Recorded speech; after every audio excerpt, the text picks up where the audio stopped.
Hey guys, welcome back to Free Car Repair. Thank you guys for watching and subscribing to the channel. Today will be super helpful video to any of you having Ford F-150. We're talking about that generation here, year 2015, 16, 17. If you guys have one of those, you need to find where the fuse for the telematics is located. Stay with us, we'll explain that in this video today, where you can buy cheap fuses from and why it's important to test fuses and relays, that way you don't waste your time and money. All that will be covered guys in this video today.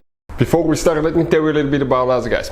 Every single car that we'll get here at the garage, we'll try to make every single fuse video and show you where it's located. Why we do that? Because if you're in the middle of the road guys, in the middle of nowhere, and you need to find that fuse specifically, it will take you a shorter amount of time to just search for that video instead of looking for the manual in your glove box. And most of the times people lose their manuals. And if you don't know which fuse, let's say, to replace for ignition coils, fuel injectors, fuel pump, you may be just stuck in the middle of nowhere. So that's why we are making all these videos guys. We're constantly working here at the garage. We're taking things apart, as you can see.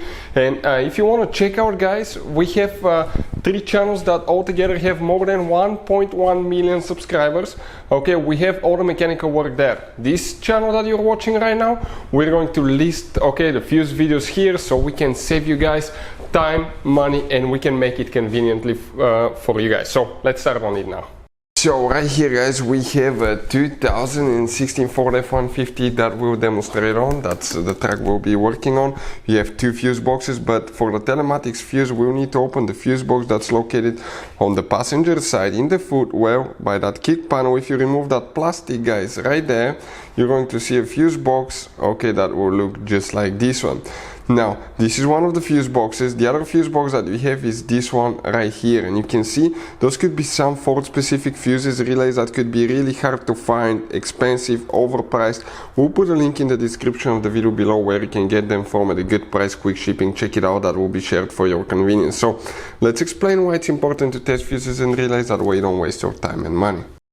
So let me explain why it's super important guys to test fuses. Fuses, not often you can see if they're burnt or they're good. Sometimes they may seem perfectly fine, you think it's a good fuse, you put it back in, and you end up spending money and time on parts and problems that do not exist guys, when all you had to do, test your fuse, find out it's bad, replace it, fix your problem. So we will have a video how to test a fuse, different kinds of fuses, and how to test relays guys. We're going to put the link in the description of the video below specifically to that video. Please check it out. So the fuse guys for the telematics, everything looks good. You see, you start fuse number 1, 2, 3, 4, 5, and then you go to fuse number 7 and you have those long fuses that look really weird, but if you pay attention guys, this is actually a double fuse. For instance, this is number 5, then you go to 6, 7, 8, 9, 10, 11. So that's a double special fuse right there. The fuse that we need to check for the telematics is fuse number 10. It's that fuse right here, but it's part of fuse number 11 actually. So that whole fuse will need to be changed if yours is bad. Hopefully the video will be helpful. Thank you for watching. See you next time.